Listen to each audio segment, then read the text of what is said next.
Llegó el momento de abrir una ventana al pasado y escuchar esos pasajes de la historia que marcaron el rumbo de nuestra sociedad. Deje que su imaginación vuele y que las ondas sonoras lo lleven de paseo por un inolvidable viaje por la historia.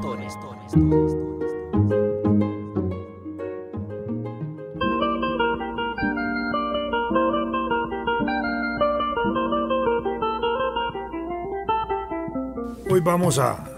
valorar algunos aspectos relacionados con las huelgas bananeras de Costa Rica a solicitud de algunas personas que me lo han pedido. La actividad bananera hay que vincularla primero a su origen y su desarrollo. En Costa Rica esta es una actividad que se empieza a dar desde el siglo XIX. A finales del siglo XIX se empieza a construir el ferrocarril al Atlántico, como se llamaba hoy. El Atlántico costarricense, de manera más precisa, más correcta, se le dice el Caribe, el Mar del Caribe. Sin embargo, se habla del Atlántico, incluso en la literatura, en los documentos de la época. En todas partes se menciona el Atlántico como nuestra costa, en ese sentido, la costa limonense. En 1869 se hizo el contrato para la construcción del ferrocarril. El ferrocarril empezó a construirse, terminó de construirse técnicamente en 1884. En los años siguientes siguieron trabajando las personas que habían sido contratadas para ese efecto en el ferrocarril. Al ferrocarril hubo necesidad de meterle mucha mano de obra. Esa mano de obra fue traída del extranjero porque la población de Costa Rica técnicamente estaba empleada. Podríamos decir que no había desempleo. Y la gente costarricense trabajaba en las haciendas de café principalmente, en algunas actividades de plantaciones de caña de azúcar que ya se estaban dando, en el Valle Central, en las actividades ganaderas, en fin, en el poco desarrollo urbano que venía dándose en aquellos años también. Ahí estaba empleada la gran masa de trabajadores. El siglo XIX incluso había establecido leyes de vagos contra la vagancia, con el cual se obligaba a la gente a trabajar y no se permitía que hubiera gente que estuviera ociosa literalmente, y eso estaba acompañado de leyes que conducían también a una obligatoriedad de llevar los niños a las escuelas, y los padres estaban obligados igualmente a cumplir con eso. En caso de que esto no funcionara, pues caía la ley de vagos y la gente pues tenía que emplearse en oficios, en trabajos artesanales, urbanos o agrícolas. Con el ferrocarril llegaron procesos migratorios muy importantes. En realidad, toda la segunda mitad del siglo XIX fue de apertura para el país en procesos migratorios. Algunos de ellos tuvieron un impacto enorme y muy positivo y muy rico y profundo en el proceso educativo nacional. Luis Felipe González Flores, el hermano del presidente Alfredo González Flores, hizo un libro, se llama Influencia de la presencia extranjera en la educación costarricense, donde exalta y recoge verdaderamente ese extraordinario aporte que hicieron los extranjeros en el campo de la ciencia, la cultura, la educación, las artes, la ciencia, la medicina en el siglo XIX y principios del siglo XX. Pero en el campo laboral, para la construcción del ferrocarril, hubo que traer trabajadores del extranjero. En esa ocasión se contrataron negros traídos primero de Panamá, que habían estado trabajando en la construcción del canal de Panamá, que había suspendido sus labores. Se trajeron chinos y se trajeron italianos, que fueron los tres grupos migrantes más importantes en términos masivos para la construcción de esa obra. Poco tiempo después, en 1895, se trajeron 5.500 españoles adicionales para trabajar aquí en el país. Bueno, los trabajadores negros, italianos y chinos en Costa Rica desarrollaron sus actividades laborales, fueron contratados mediante contratos de trabajo específicos y especiales. Alrededor de la violación de los contratos de trabajo empezaron a producirse conflictos laborales y protestas laborales, y de ahí viene parte de eso. Al término de la construcción del ferrocarril, 1884, el empresario ferrocarrilero Minor Kidd había puesto plata, obviamente, para la construcción del ferrocarril, otra al Estado, y en reconocimiento a la obra que se hace, a esa extraordinaria construcción que vincula la costa caribeña o atlántica costarricense con el Valle Central, que iba a ser la arteria por la cual se iba a mover toda la producción de café hacia los mercados exteriores, especialmente europeos y de Estados Unidos, evitando tener que ir a dar la vuelta por Sudamérica como se hacía antes. En 1843, cuando empezaron las exportaciones de café, esas exportaciones se hicieron desde el puerto de Caldera y Punta Arenas, bajando todo el continente por la costa pacífica, dándole vuelta allá en el Cabo de Hornos en Argentina, subiendo toda la costa atlántica hasta llegar a Europa. Esto era verdaderamente difícil, caro, complejo, incluso porque en ocasiones el café que se mandaba de aquí al hacer escala en Chile lo reembarcaban como café de Valparaíso. En fin, habían una serie de situaciones de esa naturaleza que orientaron a la necesidad de buscar una ruta al Atlántico rápida. Don Braulio Carrillo, incluso antes de que se exportara el café de esa manera, ya había pensado en esa posibilidad de conectar el Valle Central con el Atlántico. Por eso la carretera que va al Atlántico lleva el nombre de Braulio Carrillo, porque incluso en el diseño de esa construcción se usó mucho el trazado que había pensado don Braulio Carrillo. Pues bien, el ferrocarril va a ser una de las obras más importantes de infraestructura nacional. En 1884, con ese motivo, el gobierno de Costa Rica firma el contrato Soto-Kidd entre Bernardo Soto, el presidente de la República, y Minor Kidd, el empresario, que estaba casado con una costarricense,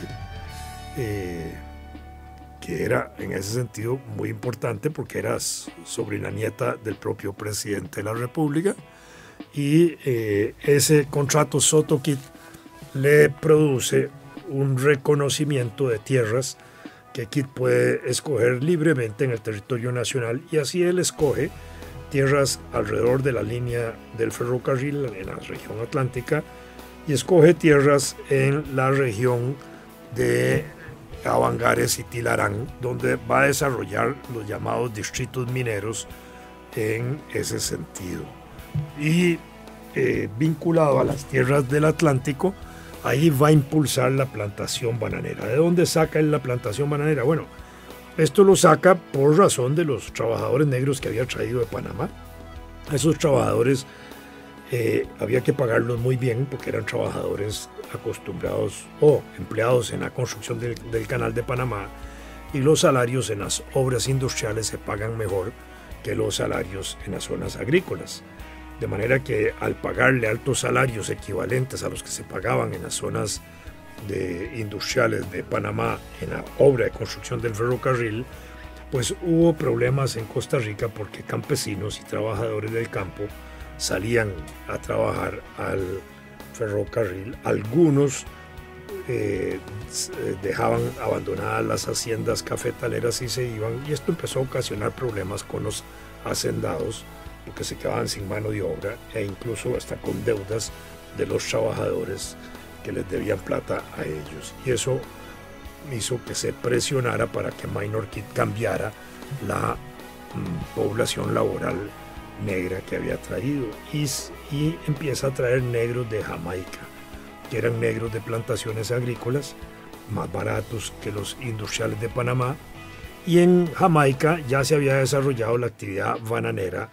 dirigida por un señor Andrew Preston. De allí él se trae seguramente matas de banano, las siembra en el Atlántico, y resulta un éxito la región para la plantación bananera, de manera que cuando se firma el contrato Soto Kit, Minor Kit,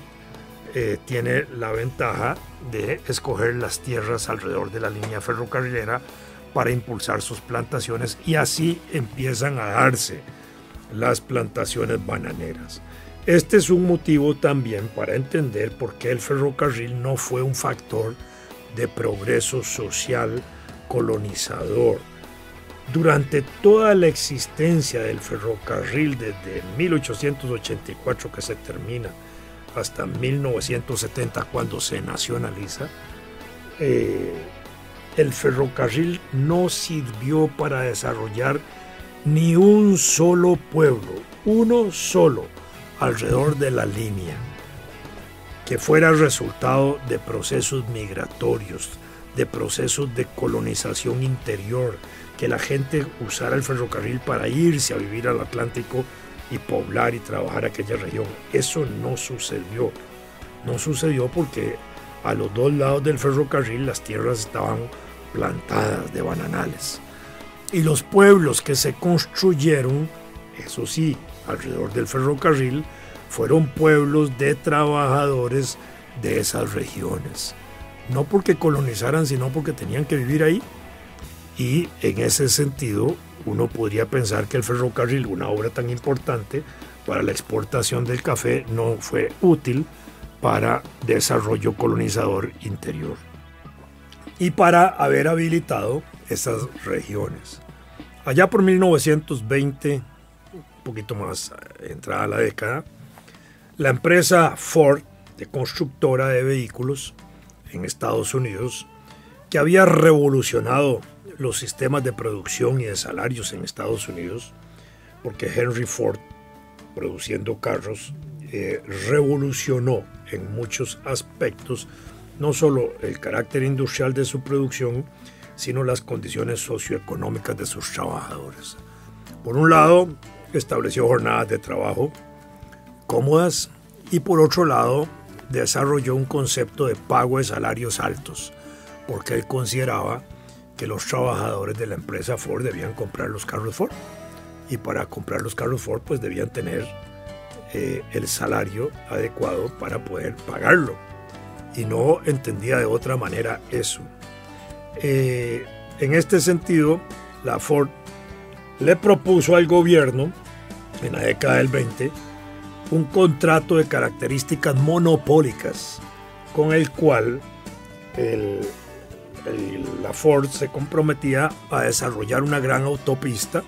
desde San José hasta el Atlántico, con el exclusivo control de la venta de carros Ford en Costa Rica. En esa época se usaban los contratos por 99 años de características monopólicas, es decir, que en el futuro solo carros Ford podrían venderse en Costa Rica prácticamente durante todo el siglo XX. El gobierno no aceptó las condiciones de Ford, pero no por razones patrióticas, porque en esa época habían movimientos nacionalistas muy importantes que se oponían a cierto tipo de contratos monopólicos o a cláusulas de los contratos monopólicos que se establecían en el país, sino probablemente por la presión que ejerció la compañía bananera, porque haber desarrollado una autopista en esa zona a la región del Atlántico paralela al ferrocarril inevitablemente hubiera sido también otro factor de progreso muy importante y un factor que competía con el transporte ferroviario, no solo de personas sino de carga, de manera que no se hizo la carretera al Atlántico, no se desarrolló el monopolio de los carros Ford en Costa Rica, y eso atrasó en mucho el progreso de esa región atlántica, que fue una región marginal, que sigue siendo marginal, excluida de ciertos beneficios que se dan en el desarrollo interior del país. Pues bien, desarrolladas las plantaciones bananeras, empezaron a trabajar obreros bananeros, trabajadores en la plantación bananera, muchos de ellos ex ferrocarrileros que al quedar libres de la construcción del ferrocarril pasaron a trabajar en las plantaciones bananeras. Allá por 1887-88, los trabajadores italianos que estaban todavía en el país desarrollaron una gran huelga, una huelga muy importante, orientada a que se respetara su contrato de trabajo, y entre las demandas que pretendían era que se devolvieran ellos a Italia. De manera que el 80% de los trabajadores italianos que todavía estaban regresaron a Italia. Exigían que se les cumplieran sus contratos en torno al pago del salario efectivo y pronto y cumplido, a que se les mejoraran las condiciones de alimentación, se les daba un sancocho que no estaban muy de acuerdo con ello, y otras demandas laborales.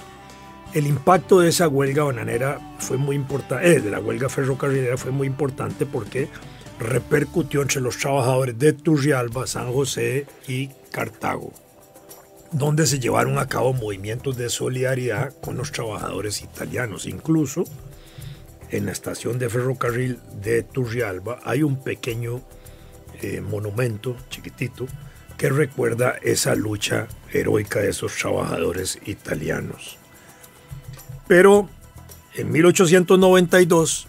probablemente el ejemplo de la huelga de los italianos condujo a que se produjera una pequeña huelga entre los trabajadores de las plantaciones bananeras. En mi criterio, esta es quizás la primera huelga bananera que conocemos, obviamente, y de la cual empezamos a hacer historia de esas huelgas bananeras a partir de entonces. Entre 1892 y 1934 hubo cerca de 10 huelgas bananeras en distintos momentos de distinta intensidad. Y esto para señalar que la huelga bananera de 1934, que fue la primera huelga dirigida por los comunistas que acababan de aparecer en el país organizadamente en 1931, no fue la primera. Muchas veces se pensó, se creyó y se cree todavía que esa huelga de 1934 fue la primera huelga desarrollada en la zona bananera de Costa Rica, y que fue también la primera huelga que se desarrolló en las bananeras. Tampoco es cierto, porque ya en la década del 20